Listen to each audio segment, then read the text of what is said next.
नमस्कार दोस्तों, इस वीडियो के अंदर आपका हार्दिक स्वागत है। इस वीडियो में हम जो बायोलॉजी के क्वेश्चन होते हैं, रीट के लिए जो इम्पोर्टेंट प्रश्न बन रहे हैं उनके बारे में हम विस्तृत रूप से चर्चा करेंगे। सबसे लंबी प्राणी कोशिका है। फर्स्ट ऑप्शन है विषाणु, सेकंड ऑप्शन है क्लोरोप्लास्ट, थर्ड ऑप्शन है रिक्तिका और 4 नंबर जो ऑप्शन दे रखा है तंत्रिका तंत्र। तो इसमें जो चारों ऑप्शन है वो चारों के चारों ही क्या है, गलत है। चारों के चारों ऑप्शन ही क्या है, गलत है। इसका जो राइट आंसर होगा वो क्या होगा, तंत्रिका कोशिका। तंत्रिका तंत्र नहीं होकर क्या होगा, तंत्रिका कोशिका, जिसको हम न्यूरॉन भी कहते हैं। अगला प्रश्न क्या कह रहा है, कोशिका सिद्धांत का अपवाद है। तो कोशिका का सीधा सीधा आपको याद रखना, जो विषाणु होता है सजीव जगत में निर्जीव जगत के बीच की योजक कड़ी, उस विषाणु वो कोशिका सिद्धांत का अपवाद माना जाता है। निम्न में से किसके बाहर कोशिका कला नहीं होती है। तो जीवाणु के चारों ओर कोशिका कला यानी कि कोशिका झिल्ली पाई जाती है, और जीवाणु के कोशिका कला के चारों ओर कोशिका भित्ति भी पाई जाती है, जो पेप्टिडोग्लाइकैन की बनी हुई होती है।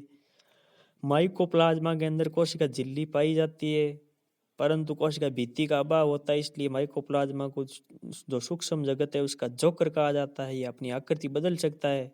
और कवक होता है उसके अंदर कोशिका भित्ति पाई जाती है, और जो कवक के कोशिका जो भित्ति होती है वो काइटिन की बनी हुई होती है।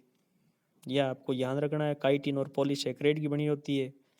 और जो वायरस होता है उसके चारों ओर कोशिका कला नहीं पाई जाती है। कोशिका का वर्णन सर्वप्रथम किसने किया था।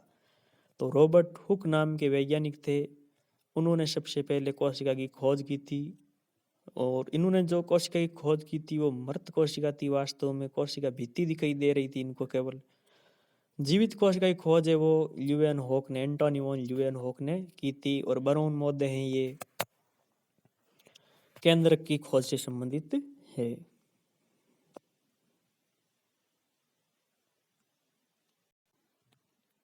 अगला प्रश्न है, कोशिका सिद्धांत प्रतिपादित करता है। जो कोशिका सिद्धांत है वो क्या प्रतिपादित करता है कि कोशिका पादप प्राणियों की मूलभूत संरचनात्मक एवं क्रियात्मक है। The cell is the functional and structural unit of our जो बॉडी, यानी कि हमारा जो शरीर है उसकी संरचनात्मक और क्रियात्मक इकाई, यानी कि जो पादपों का शरीर है, प्राणियों का शरीर है, उसकी मूलभूत एवं संरचनात्मक इकाई कौन होती है, पादप कोशिका या जंतु कोशिका। तो कोशिका सिद्धांत यही प्रतिपादित करता है, सेल थ्योरी। बाकी ये जो प्रश्न है ये नहीं होंगे, ऑप्शन 1 नंबर राइट होगा। कोशिका सजीवों की संरचनात्मक और क्रियात्मक इकाई होती है।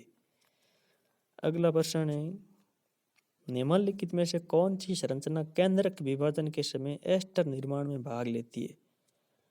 तो इसका राइट आंसर होगा सेंट्रियोल, तारक केंद्र। तो सेंट्रियोल है ये केंद्रक विभाजन के समय एस्टर निर्माण में भाग लेती है। बिल्कुल राइट आंसर है ये।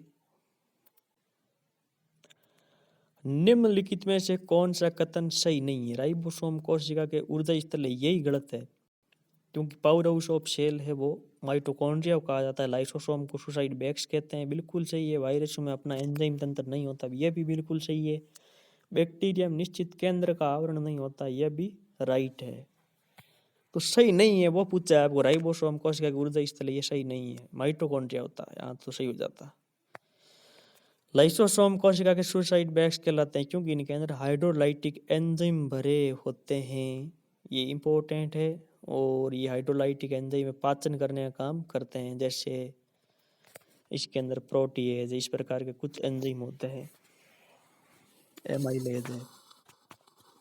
अगला प्रश्न क्या कह रहा है, कोशिका सिद्धांत जिसके अनुसार सभी पादप प्राणी कोशिका छोटी छोटी कोशिकाओं से बनने का प्रतिपादन, मतलब कोशिका सिद्धांत का जो प्रतिपादन है वो मैथियास लिडेन और थियोडोर स्वान ने किया था। अगला प्रश्न, पादप कोशिका प्राणी कोशिका से भिन्न, ये प्रश्न ही गलत छपा हुआ है। अगला प्रश्न है, केंद्र के अतिरिक्त किन कोशिकांग में अपना डीएनए पाया जाता है। ये प्रश्न इंपॉर्टेंट है रीट के लिए। केंद्र के अतिरिक्त किन कोशिकांगों में अपना डीएनए पाया जाता है, खुद का डीएनए पाया जाता है। तो माइटोकॉन्ड्रिया और क्लोरोप्लास्ट, यानी कि माइटोकॉन्ड्रिया और जो हरित लवक है उनके अंदर अपना स्वयं का डीएनए है वो पाया जाता है, वो भी सर्कुलर डीएनए होता है। डबल स्ट्रैंड सर्कुलर डीएनए पाया जाता है।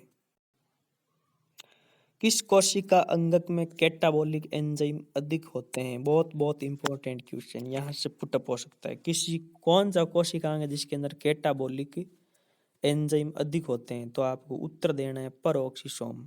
ये सूक्ष्म काय होती है कोशिका के अंदर, परऑक्सीसोम। अगर आपने नाम सुना हो तो परऑक्सीसोम, गलाइऑक्सीसोम, ये तो परऑक्सीसोम है, इसके अंदर कैटाबोलिक एंजाइम अधिक होते हैं। अगला प्रश्न है प्रोकैरियोटिक कोशिकाओं में श्वसन एंजाइम, तो श्वसन एंजाइम में वो कहाँ होते हैं प्रोकैरियोटिक कोशिकाओं के अंदर? तो प्लाज्मा जो झिल्ली होती है वो मिसोसोम बनाती है, उसके अंदर पाए जाते हैं, प्लाज्मा झिल्ली के अंदर होते हैं। तो इसका राइट आंसर हो जाएगा 3 नंबर। एक प्रश्न बीच में छूटा है, इसके ऑप्शन है वो मैं बता रहा हूँ, प्रश्न क्या था अभी पता चल जाएगा। कोशिका द्रव्य की अनुपस्थिति में, प्लाज्मा झिल्ली की अनुपस्थिति में, केंद्रक कला की अनुपस्थिति में, केंद्रक पदार्थ की अनुपस्थिति में। तो ये जो प्रोकैरियोटिक और यूकैरियोटिक जो सेल होती है उनमें मुख्य कारण क्या है भिन्नता का? केंद्रक कला की अनुपस्थिति में। तो ये प्रश्न था। अगला प्रश्न है निम्नलिखित में से कौन सा अंग केवल प्राणी कोशिकाओं में पाया जाता है? केवल प्राणी कोशिकाओं के अंदर पाया जाने वाला, आपको याद रखना है, जो पादप कोशिका होती है उसके अंदर तारक के अंदर यानी कि तारक काय है नहीं पाया जाता है। कोशिका भित्ति है, कोशिका भित्ति है, ये पादप कोशिका के चारों ओर होती है। लाइसोसोम है, और लाइसोसोम में ये जो जंतु कोशिकाएं होती है उनके अंदर पाया जाता है। और क्लोरोप्लास्ट है, ये पादप कोशिकाओं के अंदर पाया जाता है। केवल यहाँ पूछा जा रहा है निम्नलिखित में से कौन सा अंग केवल प्राणी कोशिकाओं में पाया जाता है? तो सेंट्रियोल होता है। ये बिल्कुल सही है, पादप कोशिका के अंदर सेंट्रियोल नहीं पाया जाता है। यानी कि जो तर्कु तंतु होते हैं पादप कोशिका के अंदर, उनका निर्माण किसके द्वारा होता है? जीव द्रव्य के अंदर पाई जाने वाली प्रोटीन के द्वारा। तो वहां पर आपको ऐसे पूछेंगे प्रश्न घुमाकर कि जो पादप कोशिका होती है उसके अंदर कोशिका विभाजन के समय जब केंद्र का विभाजन होता है तो गुणसूत्रों को तर्कु तंतु है वो ध्रुवों की तरफ खींचते हैं। तो तर्कु तंतुओं का निर्माण पादप कोशिका में किसके द्वारा होता है? ऑप्शन में एक तो ये रहेगा सेंट्रियोल, एक रहेगा जीव द्रव्य में पाई जाने वाली प्रोटीन। तो वहां पर आपके आंसर सही क्या होगा? जीव द्रव्य के अंदर पाई जाने वाली प्रोटीन। और प्राणी कोशिका में क्या होगा? सेंट्रियोल का निर्माण करते हैं। वे कोशिका अंगक जिनमें हाइड्रोलाइटिक एंजाइम भरे होते हैं, तो इसका राइट आंसर होगा लाइसोसोम। लाइसोसोम के अंदर हाइड्रोलाइटिक एंजाइम भरे रहते हैं। ये जल की सहायता से किसी पदार्थ का अपघटन करते हैं, इसलिए इनका नाम रखा गया हाइड्रोलाइटिक एंजाइम। केंद्रक झिल्ली युक्त स्पष्ट केंद्रक नहीं होता बैक्टीरियल कोशिकाओं में, प्रोटोजोआ की कोशिकाओं में, कवक कोशिकाओं में, आरबीसी में। तो केंद्रक झिल्ली युक्त स्पष्ट केंद्रक है वो बैक्टीरिया जो कोशिकाएं होती है, क्योंकि बैक्टीरिया सेल है वो प्रोकैरियोटिक सेल है, इनके अंदर है वो केंद्रक झिल्ली स्पष्ट रूप से नहीं पाई जाती है केंद्रक के चारों ओर। बाकी जो सेल यहाँ पर दिखाई दे रही है वो यूकैरियोटिक सेल है। सब प्रोटोजोआ है तो यूकैरियोटिक अमीबा, कवक भी यूकैरियोटिक, आरबीसी भी यूकैरियोटिक है। प्रोकैरियोटिक कोशिका में नहीं होता, तो न्यूक्लियर पदार्थ होता है, डीएनए या आरएनए होता है, या क्रोमोसोम भी होते हैं, डीएनए भी होता है। न्यूक्लियर झिल्ली यानी केंद्रक झिल्ली है वो नहीं पाई जाती प्रोकैरियोटिक सेल में। अगला प्रश्न है प्रोकैरियोटिक और यूकैरियोटिक कोशिकाओं के आनुवंशिक तंत्र में क्या होता है? बहुत से गुणों में भिन्न है। लास्ट आंसर अब देखो, दोनों समान है और केंद्रक में बंद होते हैं, यह तो बिल्कुल ही गलत है। दोनों समान है और केंद्रक में बंद होते हैं, तो दोनों समान है और केंद्रक में बंद रहते हैं, ये तो बिल्कुल ही गलत है। क्योंकि एक तो प्रोकैरियोटिक जो सेल है उसके अंदर केंद्रक में बंद नहीं होता आनुवंशिक पदार्थ, दोनों असमान है परंतु केंद्रक में बंद रहते हैं, ये भी गलत है। और वापिस केंद्रक में बंद रहते हैं। केवल एक अंतर है, प्रोकैरियोटिक में स्टोन नहीं होता जबकि यूकैरियोटिक में हमेशा होता है। प्रोकैरियोटिक में स्टोन नहीं होता जबकि यूकैरियोटिक में हाँ है, ये केवल इसके द्वारा हम ये नहीं कह सकते कि ये आनुवंशिक अंतर में क्या, बहुत से गुणों में इनमें भिन्नता पाई जाती है।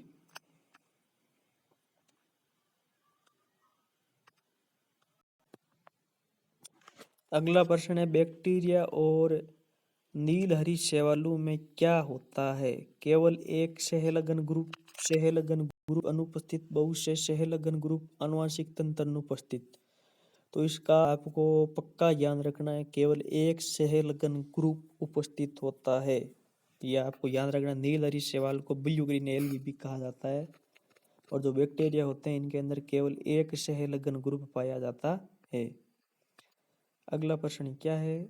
कुछ विषाणु में आरएनए की उपस्थिति और डीएनए का अभाव ये दर्शाता है कि उनमें आनुवंशिक रचनाएं नहीं होती, स्वप्रतिकरण करना संभव नहीं है, आरएनए आनुवंशिक सूचनाओं का स्थानांतरण कर सकते हैं, इसका न्यूक्लिक अम्ल परपोषी के डीएनए से जुड़कर स्वप्रतिकरण करता है।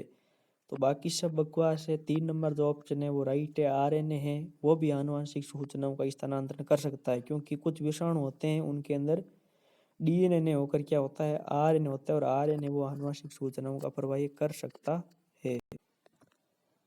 अगला प्रश्न है, पौधों की कोशिका भित्ति सेल्यूलोज की बनी होती है, ये होता है इट इज ए पॉलीसेकेराइड। पौधों की कोशिका जो भित्ति होती है वो सेल्यूलोज की बनी होती है, ये क्या होता है? एक प्रकार का पॉलीसेकेराइड। ये अगला प्रश्न है वो रीट के लिए बहुत इंपॉर्टेंट हो सकता है, कई बच्चों को बाहर कर सकता है। वनस्पति कोशिका की मध्य पटलिका जो कोशिका भित्ति के अंदर होती है, मध्य पटलिका के मुख्य घटक है। तो आपने कभी नाम सुना होगा कैल्शियम पेक्टेट और मैग्नीशियम पेक्टेट। अगर दोनों ऑप्शन में है ये कैल्शियम और मैग्नीशियम तो ज़्यादा सही है वो कैल्शियम होगा। 2 नंबर राइट हो जाएगा। प्रोकैरियोटिक कोशिकाओं की कोशिका भित्ति में पाए जाने वाले विभिन्न जटिल कार्बोहाइड्रेट कहलाते हैं। जो प्रोकैरियोटिक, देखो यहाँ पर बहुत अच्छा प्रश्न है ये। प्रोकैरियोटिक जो कोशिकाएं होती हैं उनकी कोशिका भित्ति है वो याद रखना पेप्टिडोग्लाइकेन की बनी हुई होती है। तो और भी कुछ ऐसे पदार्थ हैं जो जटिल कार्बोहाइड्रेट होते हैं। तो सेल्यूलोज नहीं होता है बिल्कुल भी, स्टार्च नहीं होता है, पेप्टाइड से बिल्कुल नहीं होता है, म्यूरेमिक अम्ल बिल्कुल पाया जाता है।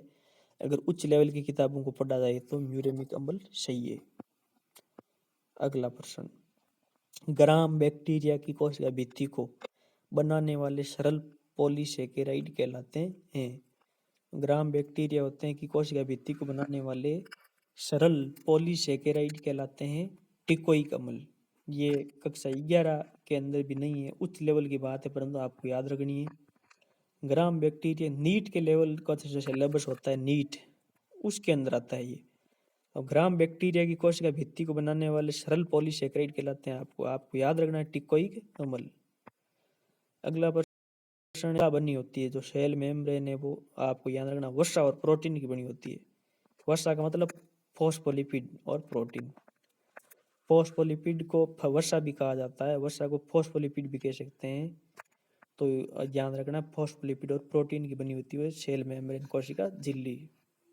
अगला, फॉस्फोलिपिड अणु होते हैं अम्लीय, क्षारीय, उभय संवेदी, उभयधर्मी।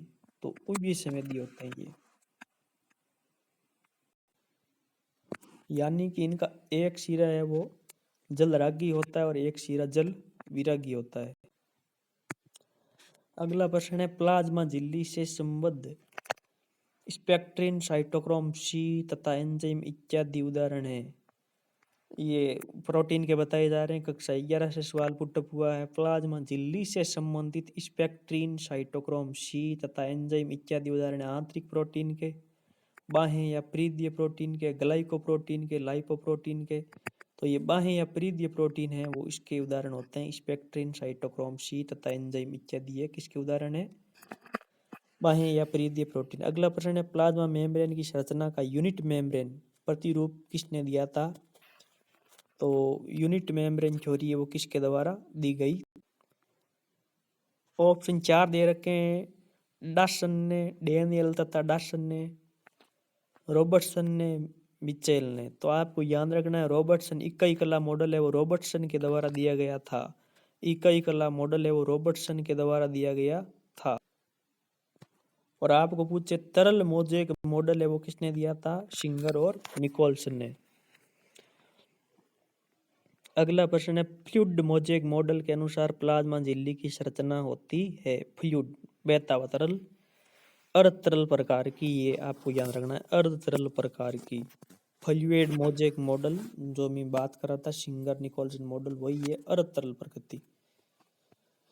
सामान्य दैहिक ताप पर प्लाज्मा झिल्ली की तरलता या अर्ध तरलता का कारण है। लिपिड द्विस्तर की तरलता, ग्लाइकोलिपिड की तरलता, लिपिड द्विस्तर में बहुत से असंतृप्त अम्लों की उपस्थिति। जो लिपिड का द्विस्तर होता है उसके अंदर बहुत से असंतृप्त जो वसा अनसैचुरेटेड फैटी एसिड्स है उनकी उपस्थिति के कारण अर्धतरलता पाई जाती है। अगला प्रश्न, प्लाज्मा मेम्ब्रेन कार्य करती है।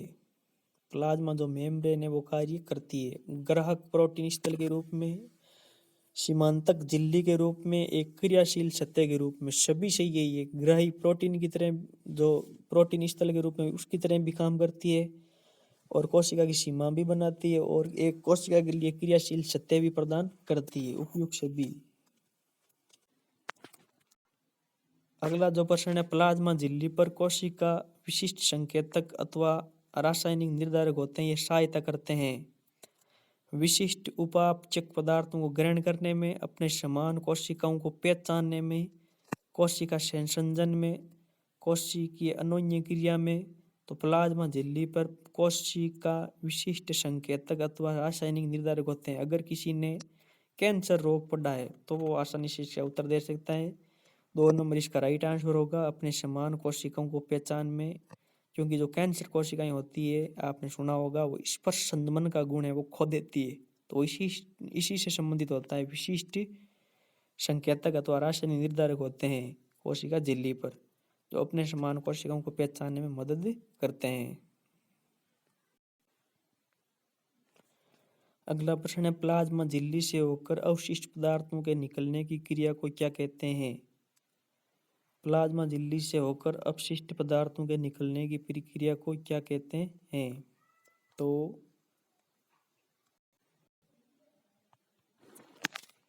इसका राइट आंसर इफेगी होगा। प्लाज्मा झिल्ली से होकर अवशिष्ट पदार्थों के बाहर निकलने की क्रिया को इफेगी कहा जाता है। ये मैंने नेट के ऊपर भी चेक किया है।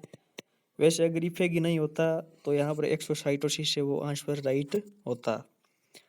लिपिड द्विस्तर दोनों ओर बाहर निकलने वाले प्रोटीन अणुओं को कहते हैं। लिपिड द्विस्तर के दोनों ओर, अगर हम जो ये मॉडल देखें प्लाज्मा झिल्ली के, तो उनके अंदर जो दोनों तरफ बाहर निकली हुई प्रोटीन होती है वो आंतरिक प्रोटीन होती है। दोनों तरफ, अंदर की तरफ भी और बाहर की तरफ भी आंतरिक प्रोटीन है, दोनों तरफ बाहर निकली हुई होती है। द्विस्तर दोनों ओर बाहर निकल रहने वाले प्रोटीन उनको क्या कहते हैं। इंट्रिंसिक प्रोटीन, आंतरीय प्रोटीन। अगला प्रश्न है, प्लाज्मा मेम्ब्रेन का द्रव मोज़ेक सिद्धांत किसने दिया था। तरल मोज़ेक मॉडल है ये, सबको पता है, सिंगर और निकोलसन के द्वारा दिया गया था। अगला, ईआर के अवयवों को देखा जा सकता है इलेक्ट्रॉन माइक्रोस्कोप के द्वारा, साधारण सूक्ष्मदर्शी के द्वारा हम नहीं देख सकते इसको। कोशिका विभाजन के समय ईआर से क्या बनता है। तो प्रश्न क्या कह रहा है, कोशिका विभाजन के समय ईआर से क्या बनता है। एंडोप्लाज्मिक रेटिकुलम होती है, उसके द्वारा केंद्र कला का निर्माण होता है। इंपॉर्टेंट प्रश्न है ये। किस वैज्ञानिक ने सर्वप्रथम ईआर शब्द का प्रयोग किया था। तो ईआर शब्द का, एंडोप्लाज्मिक रेटिकुलम शब्द का प्रयोग करने वाले वैज्ञानिक थे पोर्टर। अगला प्रश्न, कोशिका के अंदर की साइटोमेम्ब्रेन्स कोशिका कला का आवर्धन है, क्योंकि इन नलिकाओं की संरचना यूनिट मेम्ब्रेन संरचना है। सभी कोशिकाएं इन्हीं झिल्लियों से ढके रहते हैं। इन झिल्लियों की मोटाई प्लाज्मा झिल्ली की मोटाई के समान होती है। कुछ स्थानों पर यह झिल्लियां प्लाज्मा झिल्ली से जुड़ी रहती है।